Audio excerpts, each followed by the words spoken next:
Hi everyone. మరి తెలంగాణలో నేటి నుంచి టెట్ పరీక్షలు జరగనున్న విషయం తెలిసిందే. అలాగే మరి యూడేకి సంబంధించి కావచ్చు, టెట్ ఇతరత్ర అంశాల గురించి కూడా ఈరోజు న్యూస్లో రావడం జరిగింది. ఈ 10 సంవత్సరం ఇస్తూ ఉంటారు యూడేస్ అనేది. మరి ఏకోపాధ్యాయ పాఠశాలలు ఎన్ని ఉన్నాయి, మరి విద్యార్థుల పాఠశాలలు ఎన్ని ఉన్నాయి, దేశవ్యాప్తంగా ఇస్తూ ఉంటారు. అందులో పెద్ద విశేషం ఏం లేదు, కానీ మామూలుగా స్ట్రెంత్ ప్రకారం అలా ఇస్తుంటారు.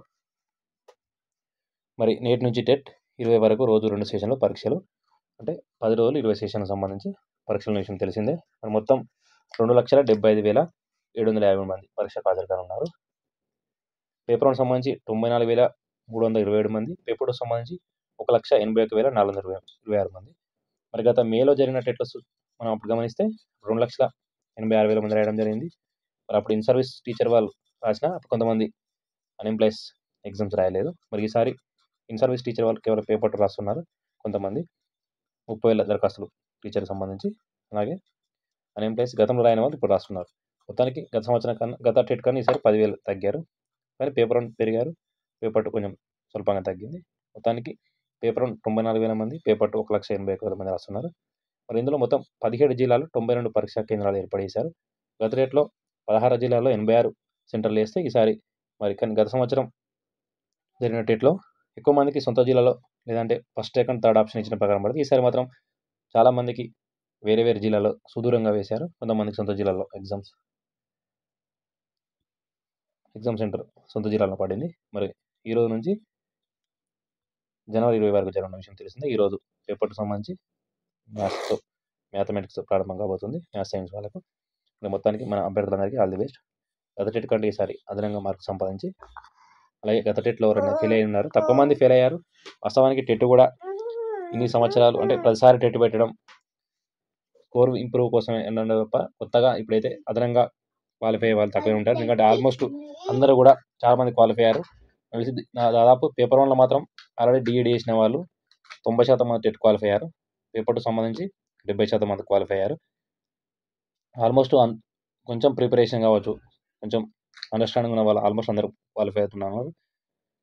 మరి అలాగే డిఎస్సి కూడా కాంపిటీషన్ వ్యత్యాసం మనం చూస్తే మొన్న మొత్తం కలిసి 2,86,000 దరఖాస్తులు రావడం జరిగింది. 2,50,000 మంది ఎగ్జామ్స్ రాసినప్పటికీ మరి ఇప్పుడు కూడా టెట్లో పాస్ అయిన అందరికీ మళ్ళీ స్కోర్ ఇంప్రూవ్ కావచ్చు. కొత్తగా అదనంగా ఒక 5,000-6,000 మంది పాస్ అయినా వాళ్ళందరూ కూడా వచ్చే డిఎస్సికి అర్హత ఉంటుంది. కాబట్టి మరి టెట్లో అదనంగా మార్కులు తెచ్చుకుంటే ఖచ్చితంగా వెసులుబాటు ఉంటుంది. మరి సెషన్ 1 ఉదయం 9 నుంచి 11:30 వరకు, సెషన్ 2 మధ్యాహ్నం 2 నుంచి 4:30 వరకు ఉన్న విషయం తెలిసిందే. అభ్యర్థులందరూ ఖచ్చితంగా 10 నిమిషాల ముందే సెంటర్ ముందు ఉండాలి. అంటే గంటన్నర ముందు నుంచి అలౌ చేసినప్పటికీ 15 నిమిషాల ముందు ఖచ్చితంగా గేట్ క్లోజ్ చేస్తారు. సో విషయం గమనించి సుదూర ప్రాంతాల్లో ఉన్నవారు ఖచ్చితంగా కొంచెం ముందు వెళ్ళే ప్రయత్నం చేస్తే మనకు కూడా సేఫ్గా ఉంటుంది. మరి పేపర్ 1 సంబంధించి ఈ నెల 8, 9, 10, 18 తేదీల్లో, అంటే సంక్రాంతి ముందు 3 సార్లు, అంటే 3 సెషన్లు, తర్వాత ఒక సెషన్ ఉంది. పేపర్ 2 సంబంధించి జనవరి 2, 5, 11, 12, 19, 20 6 రోజులు పేపర్ 2, పేపర్ 1 సంబంధించి 4 రోజులు ఉంది. మరి గత సంవత్సరం కూడా, గత ఏడాది కూడా టెట్ను మే 20 నుంచి జూన్ 3 వరకు నిర్వహించడం తెలిసిందే. మరి నిబంధనలు కూడా అందరూ ఆల్రెడీ చూసే ఉంటారు. 8:45 మార్నింగ్ సెషన్, ఈవినింగ్ అయితే 1:45కి గేట్ క్లోజ్ చేస్తారు. హాల్ టికెట్తో పాటు ఏదైనా ఐడి కార్డు ఇది కామన్గా ఇచ్చేది. సో అభ్యర్థులందరూ ప్రశాంతంగా పరీక్షలు రాసి ఎక్కువ మార్కులు తెచ్చుకునే ప్రయత్నం చేస్తే ఖచ్చితంగా అభ్యర్థి వెసులుబాటు ఉంటుంది. మరి డిఎస్ సంబంధించి కూడా నిన్న సాక్షి వారు కూడా మనతో మాట్లాడడం జరిగింది. వివరాలు కూడా ఈరోజు రావడం జరిగింది. 2 పేపర్లు కలిపి 2,75,750 మంది దరఖాస్తులు. ఫిబ్రవరిలో డిఎస్సి వేస్తామని ప్రకటించిన ప్రభుత్వం కోటి ఆశలతో పుస్తకాలతో కుస్తీ పడుతున్న అభ్యర్థులు. ఇంకా భర్తీ కావాల్సిన టీచర్ పోస్టులు 17,000. రాష్ట్రంలో ఇప్పటికే 3 లక్షల మంది టెట్ అర్హులు ఇవ్వడం జరిగింది. టెట్కి సంబంధించి కామన్గా ఉంది. మరి డిఎస్సిపై ఫిబ్రవరిలో డిఎస్సి నోటిఫికేషన్ విడుదల చేస్తామని ప్రభుత్వం జాబ్ క్యాలెండర్లో ప్రకటించిన విషయం తెలిసిందే. రాష్ట్రంలో గత ఏడాది 11,000 టీచర్ పోస్టులు ప్రభుత్వం భర్తీ చేసింది. ఇంకా 17,000 టీచర్ పోస్టులు భర్తీ చేయాల్సి ఉంది. అంటే మొత్తం ఓవరాల్గా ఖాళీలు ఇచ్చారు వీళ్ళు.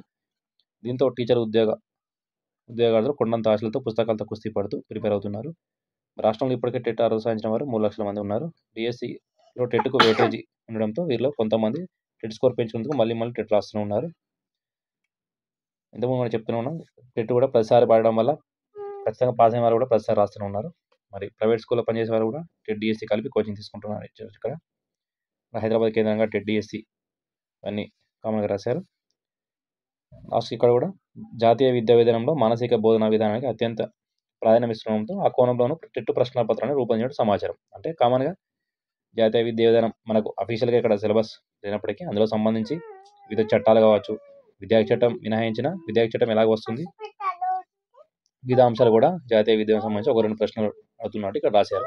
కామన్‌గా ఉంటాయి. పెద్ద దాని గురించి డెప్త్‌గా వచ్చే అవకాశం ఏం లేదు. తాజా యూడేస్ ప్రకారమే పక్కా లెక్క అని ఇక్కడ ఇచ్చారు. ఇంకా 17,000 టీచర్ పోస్టులు భర్తీ చేయాల్సి ఉందంటే ఇక్కడ రాశారు. మరి ప్రైవేట్ స్కూల్ సంబంధించి కావచ్చు, గవర్నమెంట్ ప్రతిసారి కూడా యూడేస్ లెక్కలు తీస్తూ ఉంటారు ఇక్కడ. మొత్తానికి ఈ స్కూళ్ళలో రాష్ట్రంలో 26,000 ప్రభుత్వ స్కూళ్ళు ఉన్నాయి. ఇందులో 26.63 లక్షల మంది చదువుతున్నట్టు మరి ఉపాధికి సంబంధించి ఇక్కడ రేషియో ఇచ్చారు. ఏకోపాధ్యాయ పాఠశాల కూడా ఖచ్చితంగా అందులో డబుల్ టీచర్లు ఇవ్వాల్సిన అవసరం ఉంది. ఇస్తే కూడా విద్యార్థులకు న్యాయం జరుగుతుంది. ఖచ్చితంగా ఫిబ్రవరి నుంచి వచ్చే ఏప్రిల్ లోపు ఖచ్చితంగా డిఎస్సి పడే అవకాశం ఎక్కువ ఉంది కాబట్టి అభ్యర్థులు ఈ టెట్ ఉపయోగించుకొని ఎక్కువ మార్కులు సాధించాలని కోరుకుంటున్నాం. సో ఇది friends latest update. Thank you.